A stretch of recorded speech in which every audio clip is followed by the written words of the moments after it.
What is up, everybody? It is Alex from Heavy New York calling from the Alto again, and this time we got round two with James of the Almighty Wheel. It is great to have you back on the show. Thanks for coming back, man.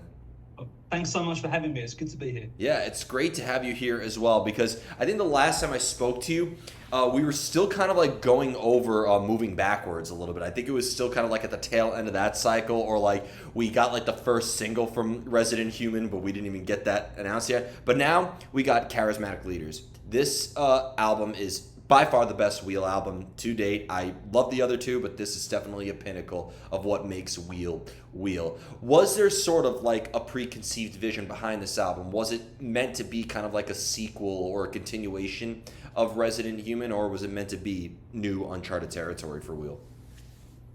I guess both. The plan is always we want to improve the stuff we know how to do, and we want to try new things and not get stuck in a certain lane. And there's definitely some stuff which it feels similar in terms of scale. Like I think the Freeze definitely has some kind of callbacks in terms of dynamics, things like Dissipating from the previous record. But then you've got things like Porcelain, which we've never tried before. This melancholic but also kind of happy song, which the flow of it and the structure of it, even the way I wrote it, was kind of different to what we've tried previously. So I think it's hopefully honing what we're good at and being bold enough to push us in new directions too.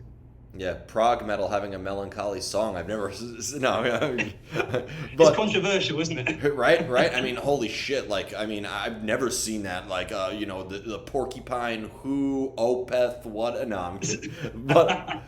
But yeah, I think a roast is called for. It's fair. Does every song, because I feel like when you compare like a track like Empire to a song like Submission, you compare that to a track like Disciple and, with the Freeze and stuff, it seems like that every song, they connect in a way. You can tell that they belong on this album, but it seems like they also, in a way, play by their own rules. Is every song meant to connect in a significant way? Like, is Empire supposed to lead into Porcelain, which leads into Submission? Or did you want every song to have its own individuality and its own stand out in its own right without having to be dependent on the other ones? I think I always lean towards wanting stuff to stand out in its own right, and every song we've made, I like to think it's got its own personality. So if you hear a few notes, you know where you are and kind of what the framework of the music is going to be. But as we made the record and we started recording things, we started to take quite seriously the idea of, okay, how do we convert this to an album where it feels like the journey is going the way it's supposed to go and all this music connects? And as you say, I think a lot of it's about track order as well. I think the transition from the end of Empire into the start of Porcelain is great. It's a really good shift of gears. And it's a bit of a right angle turn because it's a very different feeling song to the opening track. But I think that's what makes albums great, is trying to come up and solve those problems, coming up with the things that make the flow as good as possible. But we had Disciple and we had the Freeze well established, and I asked our guitar player, Yossi, to come up with something that's kind of a lead-in for the Freeze. So we've got this Caught in the Afterglow, just this pause, this moment to kind of get your head straight again before we dive into another really nonsense time signature in this really big development. So we do think about it. Well, because every time I've interviewed a band when they're promoting like their third or fourth or fifth album in a way, like I've heard a lot of people say that this is how we've always envisioned the band to be. This is, we're finally at the level that we intended to be. But life is so unpredictable. I mean, when you put out Moving Backwards in 2019, who would be expecting, the world to be what it is? And, I'm sure you're a different person now than you were in 2019. So could you easily say that Charismatic Leaders is what Wheel was meant to be? Were you kind of like envisioning that even back to the formation days? Or did you kind of just, was this like a very natural progression? Because I'll be honest, I wouldn't expect to hear a track like The Freeze after listening to a track like Movement or Ascend off of the last album, if you know what I mean. That's a really fair point. I think my approach to that kind of creation, I always come back to a Meshuggah quote, which is making an album is an art of compromise.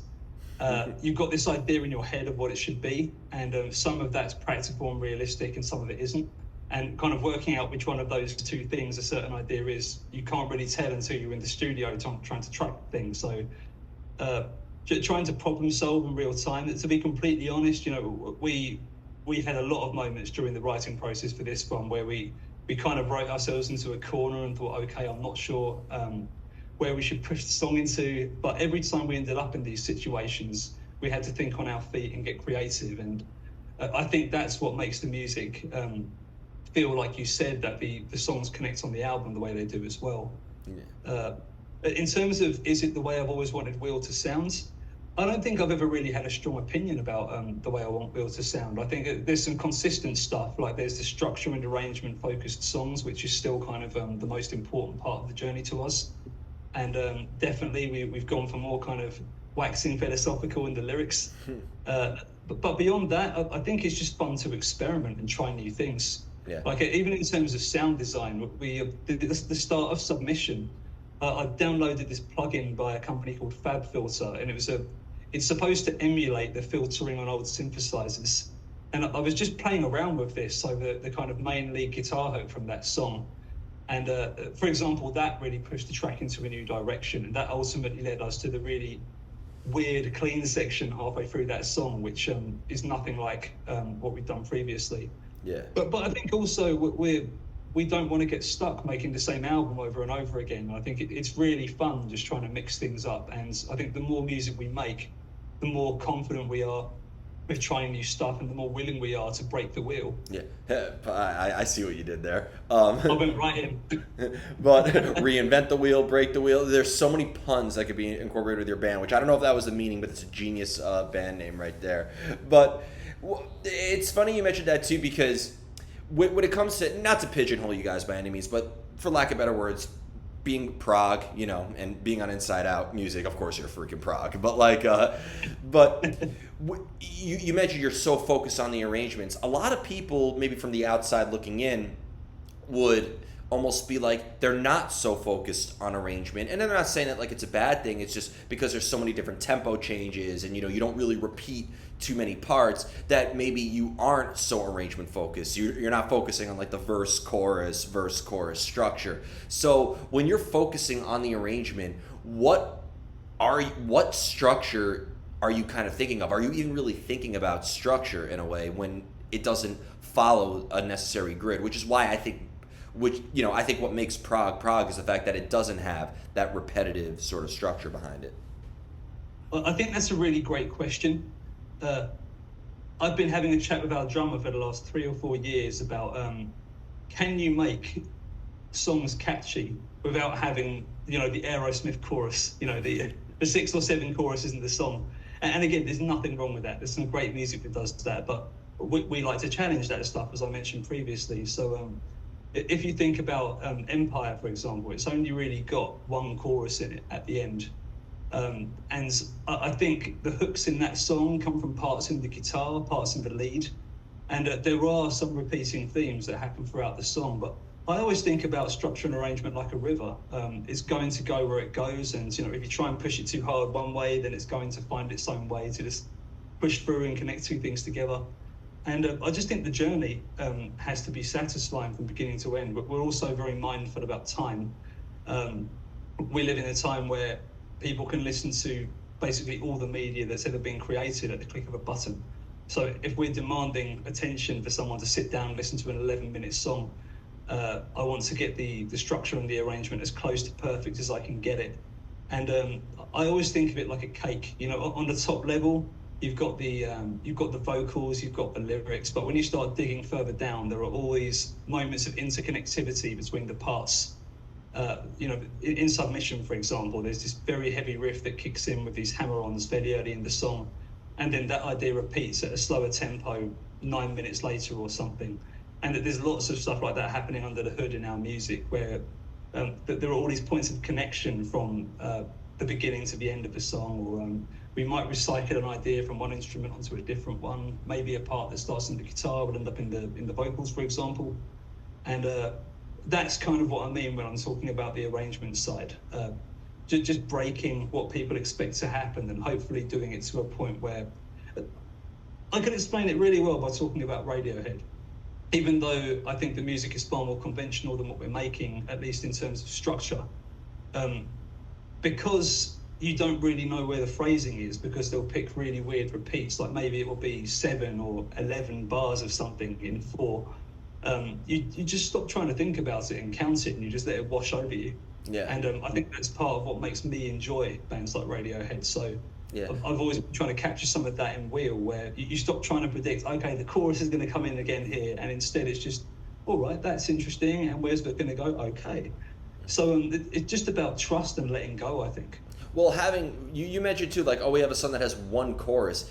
That almost, in a way, and maybe you could inform me, because I never is there such a thing as one chorus in a way? Because I feel like the definition of the chorus is, the repetitive part that brings everything together. But then you take like a genre like a power metal band like Battle Beast or something like that, or Camelot, and the whole song feels like one big chorus at the same time because of the harmonies that are present throughout all of it. So what would make something a chorus in that regard?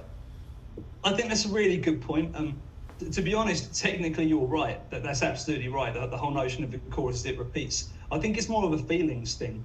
When we get to that point in Empire with the, burrowing deeper, desperate to engage, that part, I think it's just that moment of release where all of the earlier ideas kind of come together. It twists into something new. It's a bit more vocally focused. It just feels like a chorus. It's kind of the pinnacle before a very big transition in the song where it shifts into the breakdown for the ending. And it's not the first time we've done it. I'd argue Dissipating from Resident Human has one chorus too. It's got the suddenly it comes to me moment in the song. So for me, that's a chorus. But yeah, you're right. It's really weird because there's only one of them. So technically, if I had a better name, maybe I should use that for the part. Fair enough. Now, when I saw you live too, just recently at Mercury Lounge, fantastic show, and thank you for bringing that to New York City. To say that I saw you guys twice in 1 year is pretty extraordinary. But when it comes, thank you so much. When it comes to putting your set list together as well, like, are you keeping in mind, because again, you're talking about that river, so you're mentioning how each song has to flow into another. But if you do a Resident Human song and then maybe do a couple Charismatic Leaders song and then maybe do a deep cut for Moving Backwards, does that almost change the entire flow in a way? Are you not thinking about, are you almost thinking about the set list and how the songs flow there the same way that you're thinking about how the songs flow in an album? I think it's exactly the same way. Yeah, I think the tricky thing in our music is even playing a 90-minute set like we did on this tour, we still had to make some really brutal cuts for things that people kept asking for. Like, a lot of people were pissed we didn't play Dissipating, but it just didn't fit the set. But we thought, if we're going to have a song like that, we're promoting the album, we'd like to play the Freeze. We think it's the right fit and it's a good ending to the set. And we'll probably change our minds by the next time we come back over, and we'll shift it up completely again. But I think the journey live is super important, and I think especially in this kind of music, trying to plan. Some of it's practical, like for example, I had to do some guitar changeovers during the set. So the ending of Hyperion, there's like a synth part that plays for about 1 minute at the end. So I could take off my regular guitar, pick up the baritone, tune it quickly before we start Porcelain. But then there are some cuts where just the energy matched. So finishing movement, we'd go straight into Vultures, and that would feel quite organic to do. So we do put a lot of thought into that as well. I think it's the same deal, and I think most bands do this for live performance. And it's got to be a good journey from start to finish, and kind of noting the points where the audience are going to, just how they're going to react to the mood in the set. Like, especially when we play the Freeze, I very deliberately had no ambience on my guitar at the start. I wanted it to be super dry, just so rather than this really spacey, elaborate, grandiose prog sounds, it was something really naked and vulnerable and kind of more relatable in a way before it picks up again and goes off in another spacey prog direction. So the whole journey is part of that, I think. Yeah, and what I think is great about a Wheel set too, I mean this as a comment, there's certain bands, when I go see them live, I want to hear them play certain songs. I hope they play that song. I hope they bring out a deep cut from there. But I feel like with a Wheel show, and not even just Wheel, but I would say like a lot of prog bands that I've seen, such as, I felt this way when I saw Porcupine Tree, I saw this way when I saw Caligula's Horse, I felt this way when I've seen Opeth. I feel like it really, who cares what the set list is? Sure, it'd be cool to hear my favorite song here and there, but it really is just the experience in itself, because I feel like you could see the same prog band every night for an entire tour, and they could play the same set list, but with the room that it's in and the certain people you're surrounded with, it almost feels like the same soundtrack to a completely different experience every time. I think we're incredibly privileged to be in a position where many of our fans tend to feel that way. I always thought when we started doing this, my worst nightmare, to use Radiohead again, would be, to write Creep and then be expected to play that in a certain part of the set forever, because I get bored really easily. So I think it's kind of fun that we can really play with that. You look at songs like Wheel in our set, which I was worried I'd get bored of that, but I think especially now it's not closing the set. The kind of the impetus and the feelings it what's the right word I'm looking for? It evokes. I think they're really different to how it felt on the previous tour.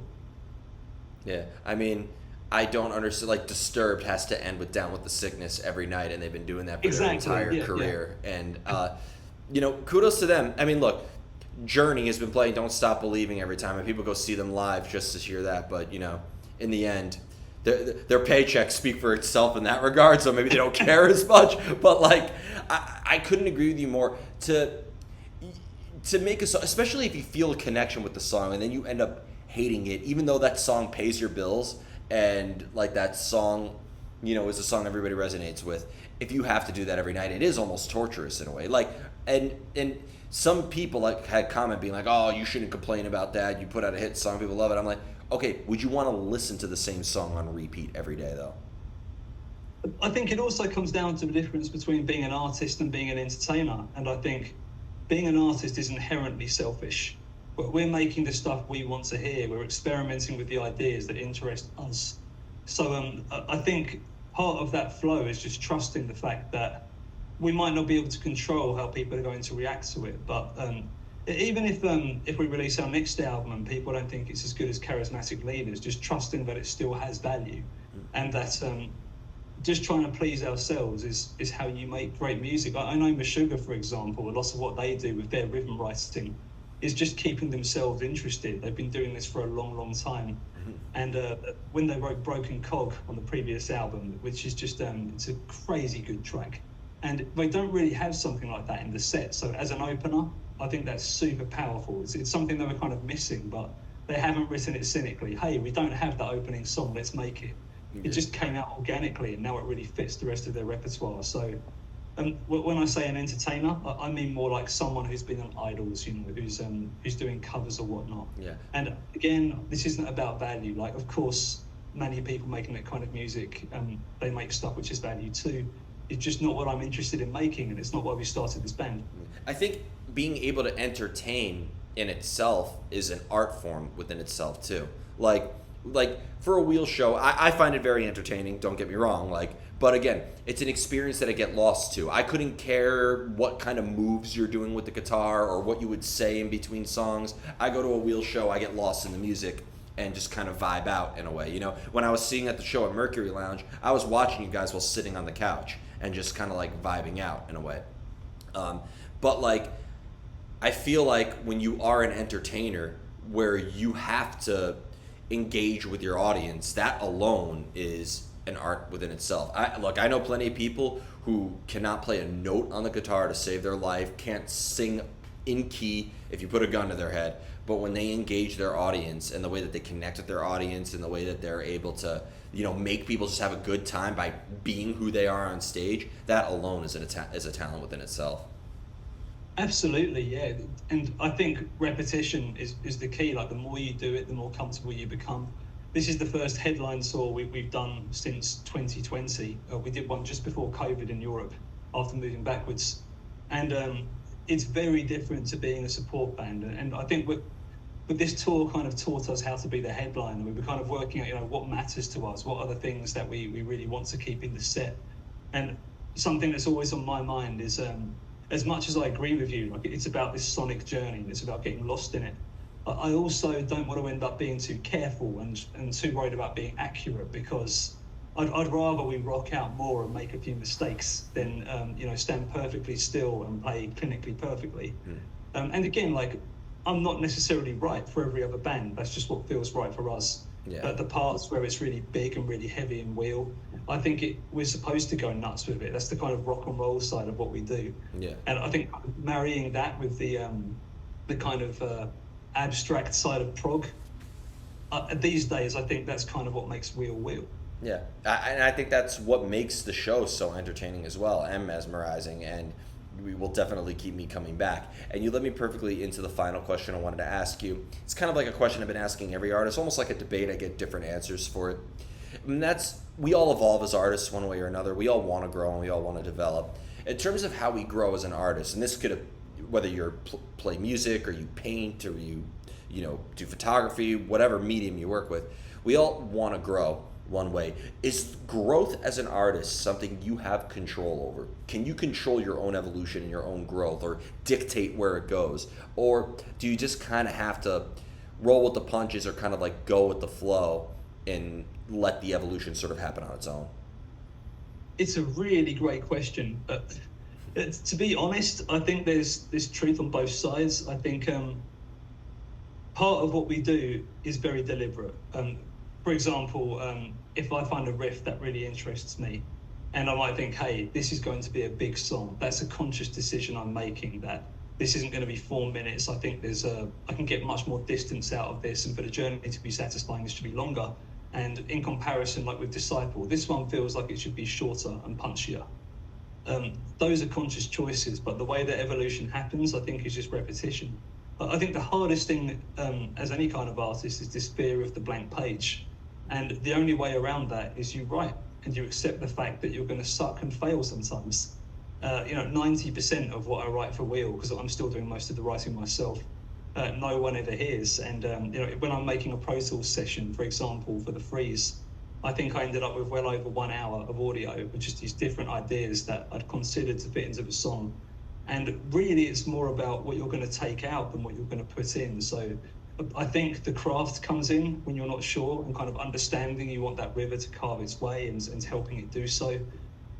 But also being willing to try new things and kind of not going, okay, this is what our band is. This is exactly what we should do and how we should approach it. I think that's the trap, is when you start to try and make the same record over and over again, I think you've already kind of lost. And don't get me wrong, there's similarities from the start of our work to where we are now, but we're always trying to add a few new ingredients in the soup on every record. Yeah. Whether it's vocoder in Empire, or it's the style of the clean guitars in the Freeze, or the weird middle section in Submission. But we just keep trying to find stuff we haven't done before and find something interesting to say with it. Yeah. Well, I mean, and again, like even bands that thrive on consistency, like you take a lot of death metal bands like Cannibal Corpse or Dying Fetus, like they'll, of course, they're even growing one way or another. You could, like, I find it hard to believe that people could really be so picky with a band like Cannibal Corpse. Oh, this is their better album. Like, every fucking Cannibal Corpse album is a fucking brutal death metal album, and it's awesome. But they still are growing one way or another, even this late into their career, even though they are very consistent. I think growth and consistency, or growth and development and evolution, is almost kind of subjective in itself as well. Some people could look at a death metal band and be like, oh, it all sounds the same, there's no growth, there's only one direction you could take it in. But if you really analyze it, there's plenty of growth and evolution to be demonstrated. I think with a band like Wheel, the evolution is very much more in your face. It almost seems like it's right there in front of you. You're going to notice it one way or another. I think that's a really interesting point. I think Cannibal Corpse, to use them as the example you said, I guess just every time you make an album, you learn something new, and we get older. We learn new things, we have more experience, and all of that goes back into the music. So I guess you're right, just continuing to be alive and having experiences by its own nature, that's a kind of growth. And I guess some bands, and again, like I think bands that tend to have very, very long careers, like the Rolling Stones, for example, understandably, not every step they've taken on that road is as good as every other step. And they've just made so much music. So, if you were to list all of their albums in the order of which is your favorite, I think you'd have a very different list to the next person. But can't make still, satisfaction every time. Well, yeah, exactly. You know what you're going to go for right away. Yeah. And I think maybe I'd pick some of the 80s stuff as my favorite bits. So I really, really get it. I think if you exist for long enough, you're going to end up in that trap. Absolutely. And even if you never leave your house and you're a total hermit, you're still going to grow. I mean, Sort of like an analogy, if you let a plant grow in your house and that plant is continuing to live, it doesn't matter that there's a ceiling right above it. It's going to touch the ceiling, it's going to curve around, and the vines are going to grow everywhere. It's going to continue to grow and grow and grow. There's just different ways it's going to grow. There's no avoiding growth one way or another, for better or worse. I think that's a really good argument. I think as long as it's not cynical, I'm interested. Sometimes you hear an album where you just go, yeah, it doesn't sound like they really care about this anymore. And luckily, it's very rare that you hear this. I think most of the time, even bands like the Rolling Stones, I still think they care, and I still think they're enjoying what they do and they're interested, even though they're very, very old now. Yeah, well, I mean, Mick Jagger's also not human. So I saw Rolling Stones in Sweden in 2022, and I was like looking at him being like, how in the fuck does a guy in his 80s run across, or late 70s, early 80s, run across stage like that and manage to entertain like again, subhuman. Please, he needs to donate his body to science. Oh, he's a beast, but I think it's really inspiring. I was talking to Devin Townsend recently, actually, in a podcast that's going to be released soon, and we were talking about the balance between family and music. And I think there's this conception that the two just don't mix at all. And if you want to have a kind of grounded home life, touring is just too difficult. And in some cases, that's absolutely true. But also, I think it is a choice. It is possible to have the cake and eat it too. Yeah. I just think it's about balancing and trying to make sure both of those parts remain important. Definitely. So before we go, I want to thank you so much for your time today, for an excellent conversation. Most of all, just thank you for your music that continues to enlighten and inspire and deepen us. Is there just anything else with Wheel that you'd like to promote in terms of upcoming tours, or what else we could be expecting for the near future, if you're allowed to say at this moment, of course? Yeah, for sure. I mean, we're meeting up with our management on Sunday, and we're going to have a chat with them about the plans for the fall. We've got a few ideas, but nothing's concrete yet. We've got the European headline tour happening November, December, and I'm tentatively starting to dig back through the hard drive and work out what we're going to work on for the next album. And it's going to be a long time away. It's probably at least a year and a half, 2 years out, but I figured if I start now, it's going to be sooner than if I don't start. Yeah, it always amazes me though how bands with such long songs can manage to still pump out albums quicker than a lot of other bands that have 2-minute long songs. So one of the appalling ironies. I think it's a question of commitment. It really is blood, sweat, and tears. Yeah. And there were definitely tears, I think, for the last record at certain points, but I think that's just part of making it, and if art is good, it's worth suffering for. Absolutely, I love that. I love that. If art is good, it's worth suffering for. I know what my next tattoo is going to be. But thank you, thank you so much, everybody. We are here. I saw it didn't happen. Exactly, everybody. We are here with Wheel. Be sure to check out Charismatic Leaders. We will see you next time on Heavy New York.